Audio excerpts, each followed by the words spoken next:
So let's crank things up here.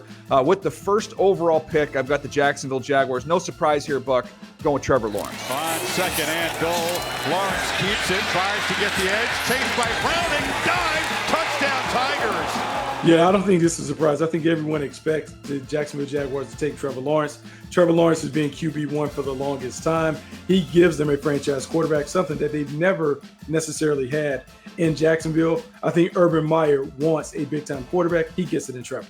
Yeah, and I think you talk about how does he fit in this offense or what's that going to look like. And if you go back to Urban Meyer's time at Utah, go all the way back then, remember what Alex Smith was able to do. This is like a souped up, like a super Alex Smith when you look at Trevor Lawrence. Bigger, faster, stronger, but can move around, do a lot of those things. So exciting time there for the Jags as they get a new coach, and now they have a new quarterback. The second pick with the Jets is really where the draft starts. A lot of options. Did they stick with Sam Darnold? Did they take somebody to help Sam Darnold? Did they trade out? Or did they try and replace him?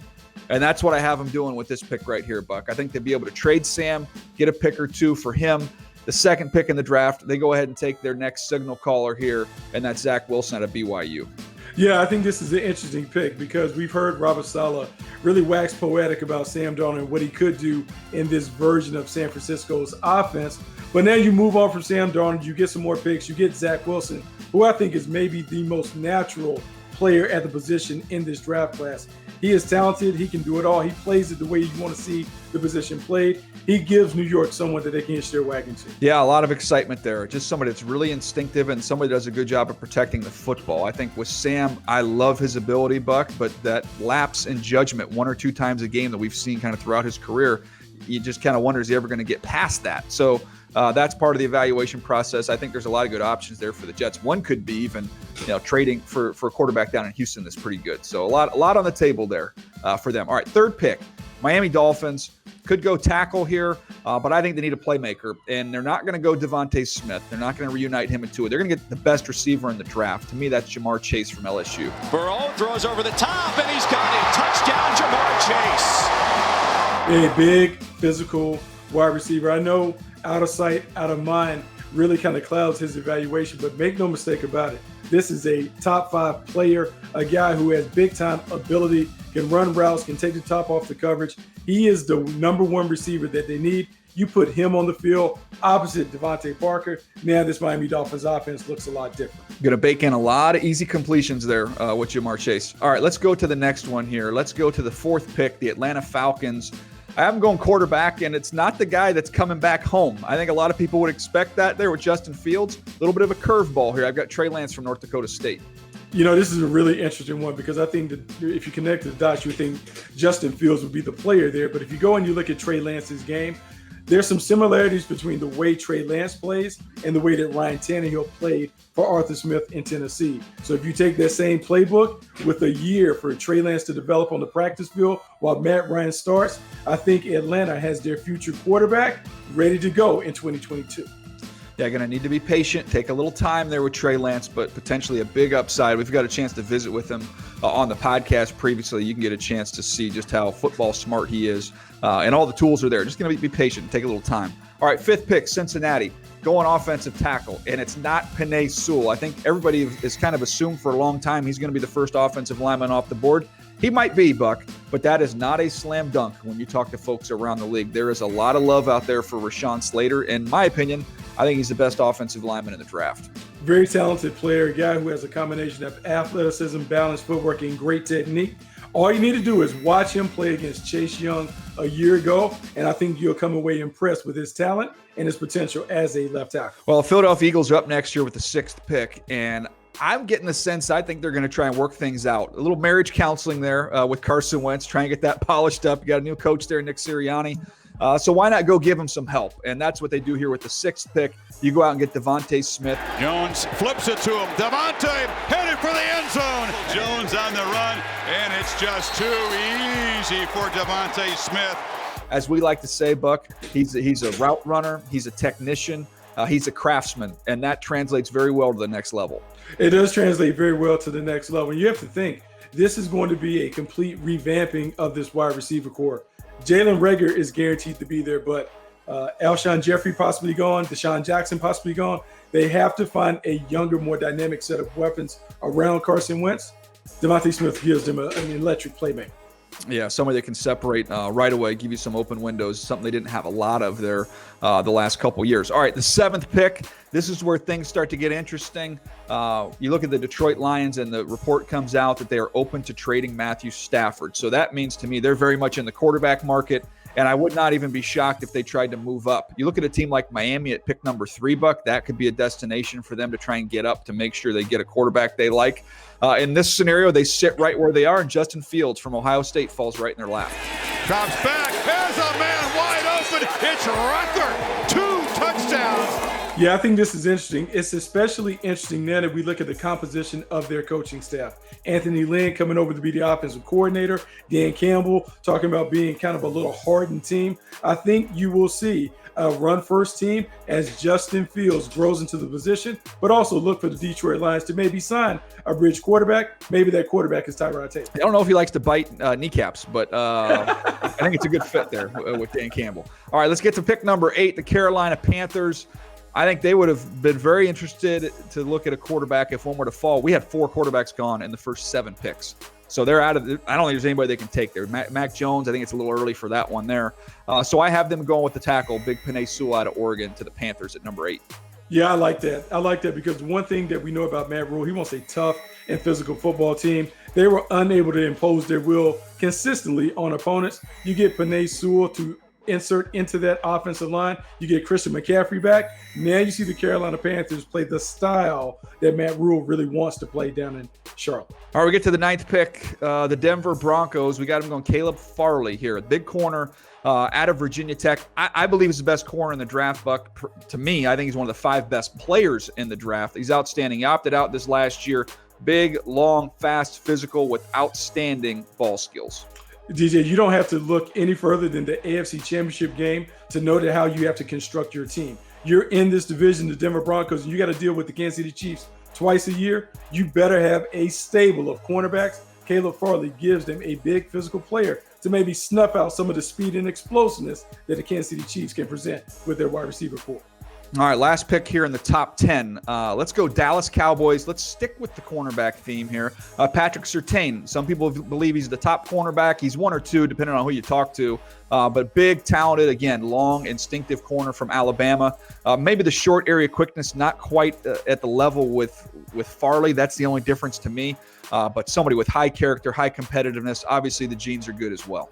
Yeah, I think he's the most pro-ready corner in this class. He has been well-schooled in terms of understanding how to play the game from his dad. Also at Alabama, you now get a chance to pair him opposite of Diggs.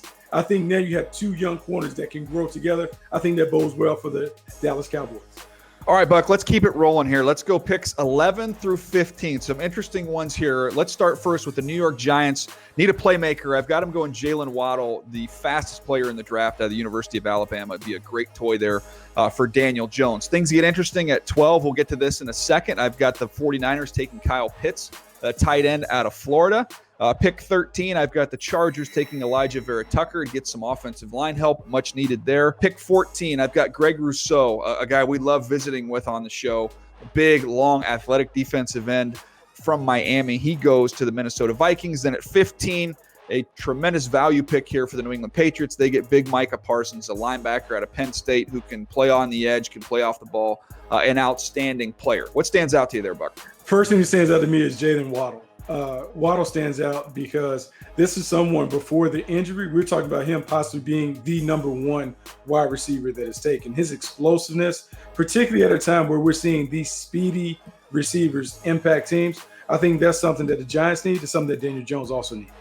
Yeah, I think you watch Tyreek Hill in the playoffs and you go, oh, I want one of those. I'll take one of those. Jalen Waddle. And if he doesn't get hurt, he might have won the Heisman Trophy. He was actually kind of outpacing Devontae Smith before he got hurt, but a dynamic player who's just a fun guy to watch. So a nice weapon there for the Giants. What else you got? The other one that is intriguing to me is Kyle Pitts going to the San Francisco 49ers. The first thing that you think about is why would they take another tight end when they have George Kittle, who is arguably the best tight end in football? And as we've talked about, positionless football, particularly when it comes to the San Francisco 49ers, the weapons that they are assembling on the outside, George Kittle, Deebo Samuel, Brandon Ayuk, and then you add Kyle Pitts to the mix.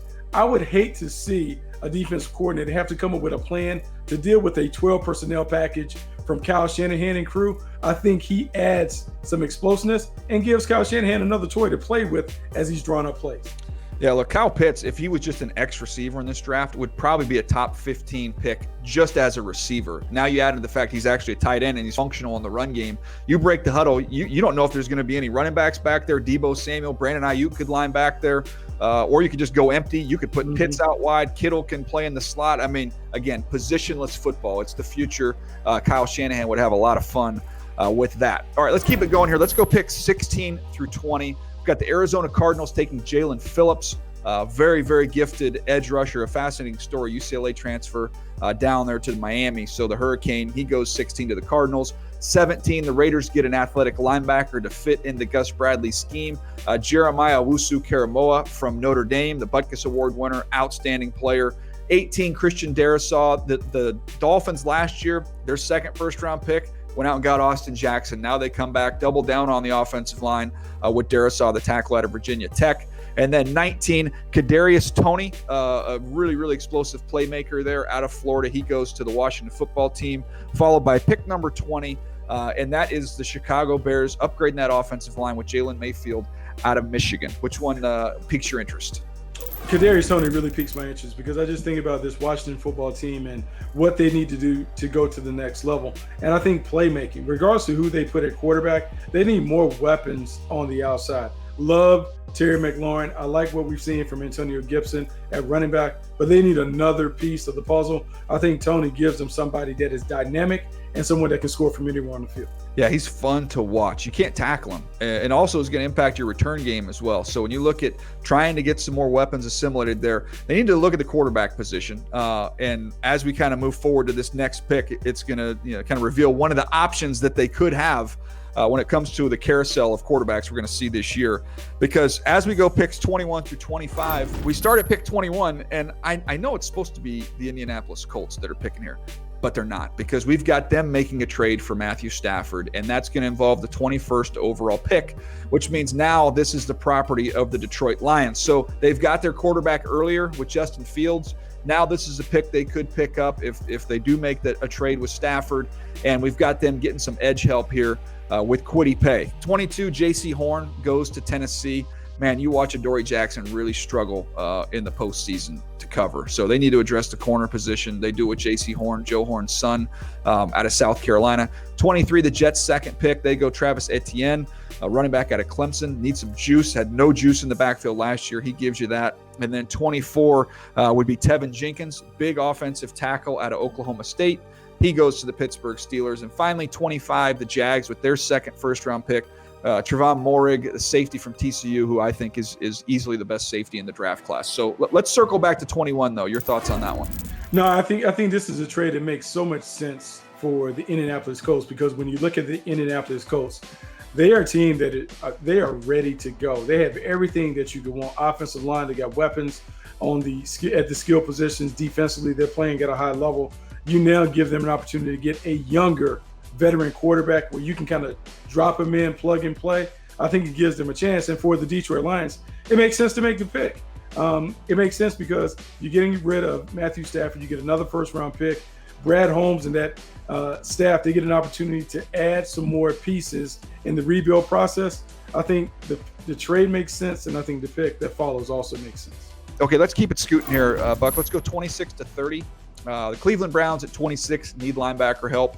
We saw that in the postseason. They get one here with Zaven Collins, huge linebacker out of Tulsa. Long, explosive, fun player to watch.